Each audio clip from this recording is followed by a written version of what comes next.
Kita ikut mazhabnya Imam Malik, kita tidak ada perbedaan dalam mengkonversi uang dari beras yang setara 2,5 kg.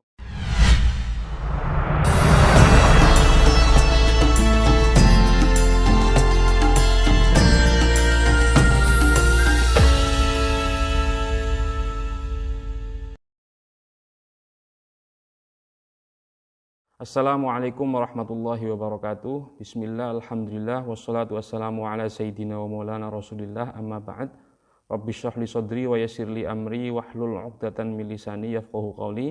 Pada kesempatan kali ini kami dari pengurus LBMNU Banyumas ingin menyampaikan permasalahan yang hampir pada setiap bulan Ramadan diperbincangkan atau menjelang momen Idul Fitri seperti ini ramai diperbincangkan di tengah umat Islam maupun warga Nahdliyin secara khusus dan lebih khusus lagi oleh warga Banyumas. Permasalahan tersebut adalah, bolehkah kita dalam mengeluarkan zakat fitrah mempergunakan uang mengikuti salah satu mazhab di dalam fikih, dan bagaimana mekanisme pembayarannya? Kami dari LBMNU Banyumas menjawab hukumnya boleh dengan menawarkan 3 opsi mekanisme pembayaran. Opsi yang pertama adalah kita taklid secara mutlak kepada mazhab Abu Hanifah.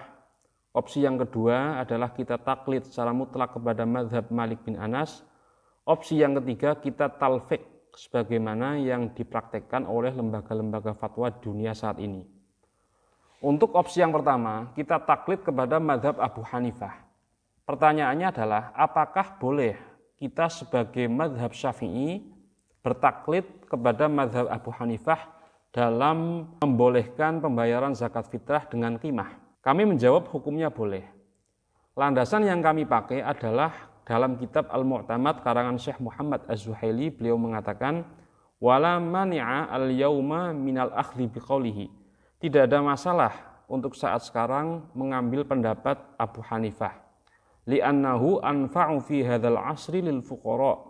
Karena hal tersebut lebih bermanfaat untuk orang fakir, ma'a tahqiqil ghayati min zakatil fitri fi ighna'il fakir, disertai dengan merealisasikan tujuan dari zakat fitrah itu sendiri, yaitu membuat orang fakir tidak meminta-minta.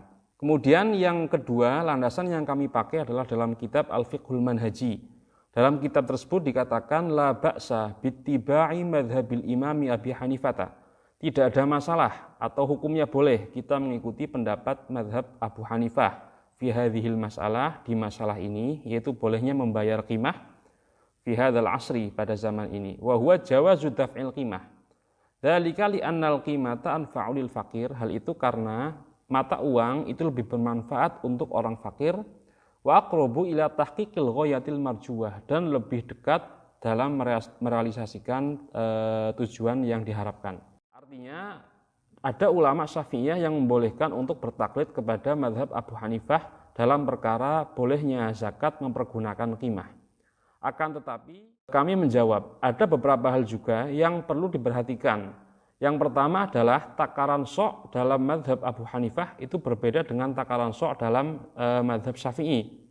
Syekh Ali Jum'ah mengatakan dalam kitab Al-Makayil wal Mawazin Asy'ariyah, takaran sok yang dipakai dalam fikih Hanafi adalah 3,5 kg.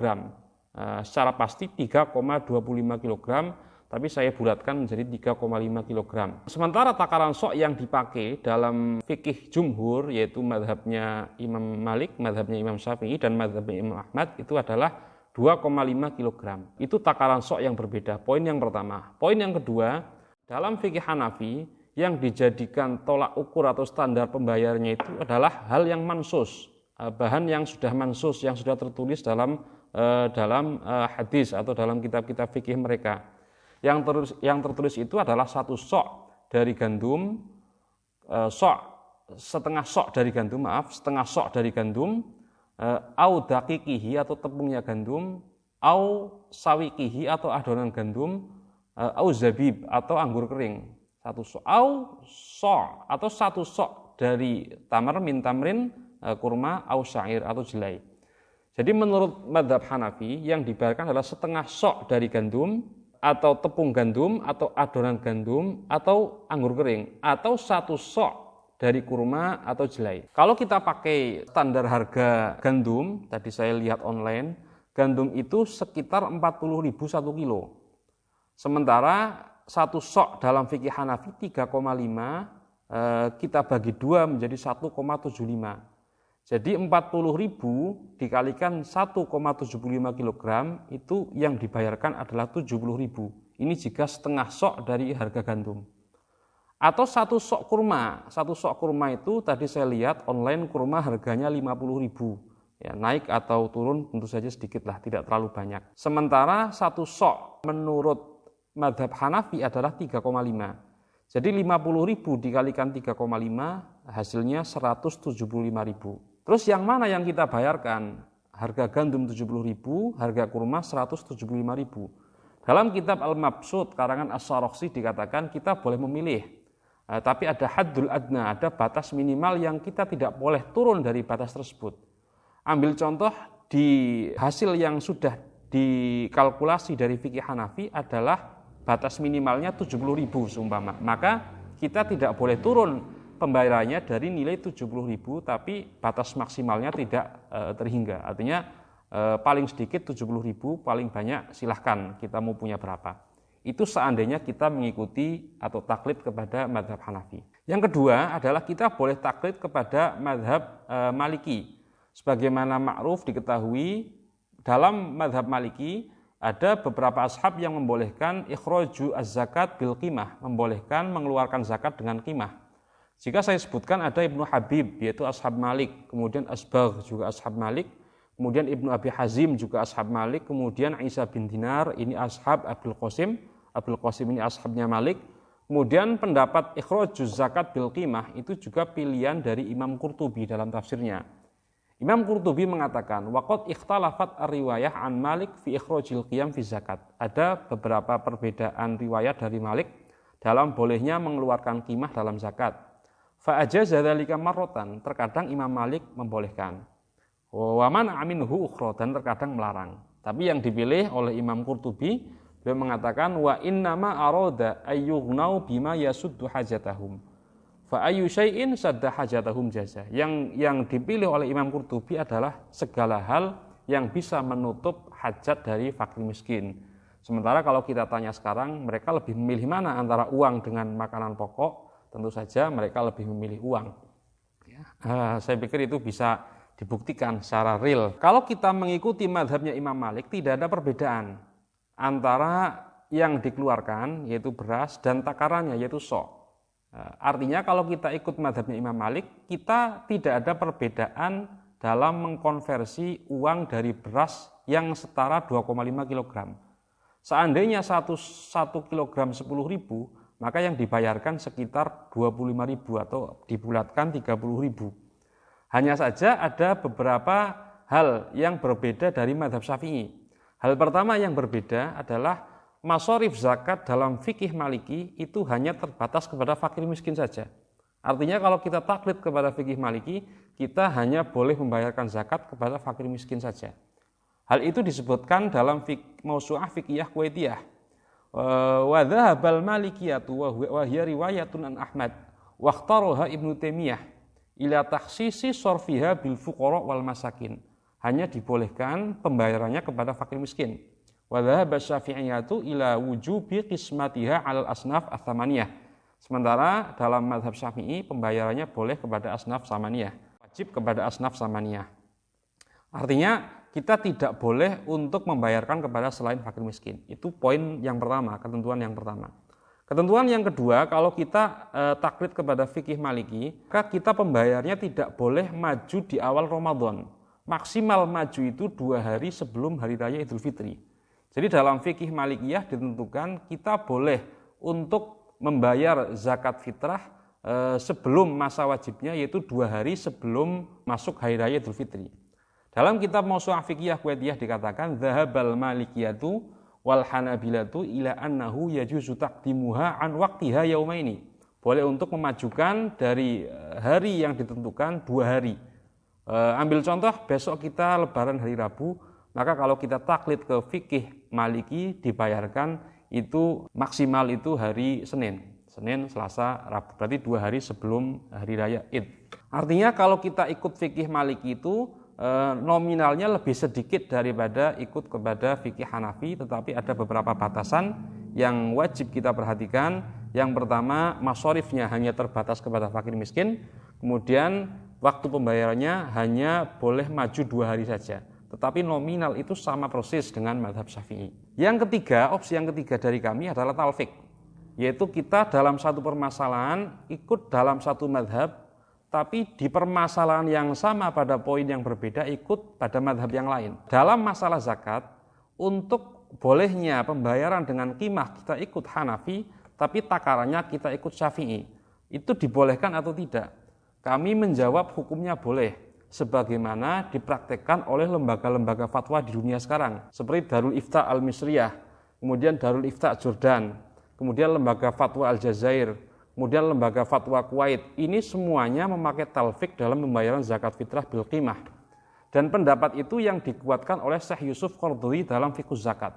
Beliau mengatakan, "Walladzi akhtaruhu ayat fa'aqimata sha'in min ghalibi qutil balad." Pendapat yang kami pilih itu adalah kami membayar harga satu sok dari bahan makanan pokok yang ada di satu daerah. Artinya kalau kita bahan makanan pokoknya beras, kita membayar satu sok dengan takaran Syafi'iyah, ya maka yang dibayarkan itu hanya 25.000 saja atau 30.000 saja.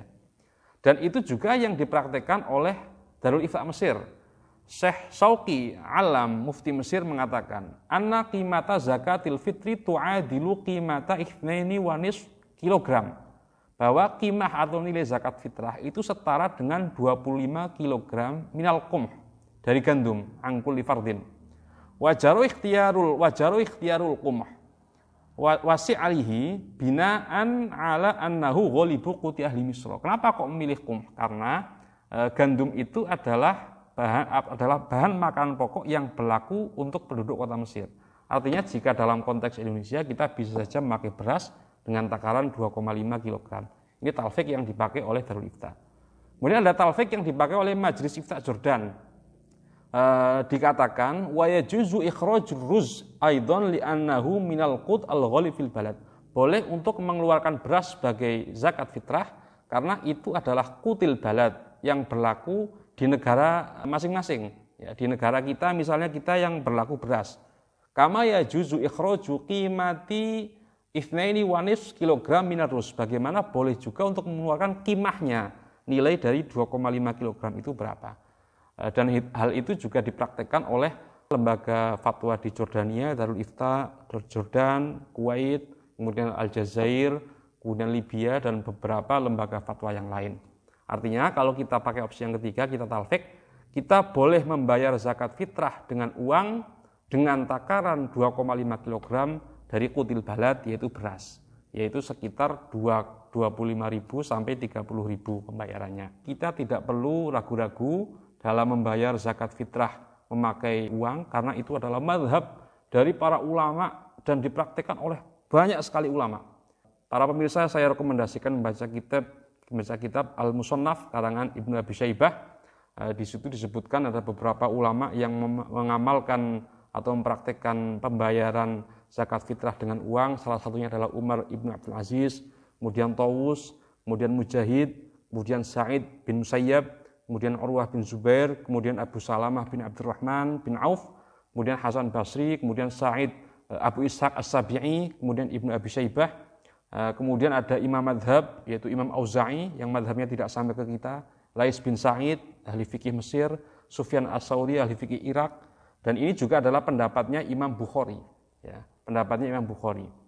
Dan lembaga-lembaga fatwa yang sudah mengumumkan nilai mata uang dari zakat fitrah sekarang itu ada puluhan, ya. Kalau saya sebutkan ada banyak sekali, yaitu Darul Ifta Misriyah, Majma'ul Fiqh Islami Sudan, lembaga fatwa di Palestina, Majlis Ifta wal Bukhus wa Dirasat al-Islamiyah Sudan, Majlis Fatwa Yaman, Darul Ifta Libanon, Wizaratul Auqaf wa Syu'un al-Islamiyah Kuwait, kemudian Darul Ifta Libya, kemudian Al-Majlisul A'la Al-Islami Suriah, Hay'ah Al-Amah li Syu'un al-Islamiyah Emirat, ya. Kemudian Diwanul Ifta Tunisia, kemudian ada di Aljazair, kemudian Maroko, kemudian Sundukuz Zakat Qatar. Ini semuanya sudah mengumumkan berapa besaran yang harus dibayarkan dalam zakat fitrah sekarang. Artinya kita tidak perlu ragu-ragu, mereka adalah ulama yang sangat-sangat kapabel dalam fikih. Itu yang kami tawarkan dan tentu saja disesuaikan dengan keadaan dan realitas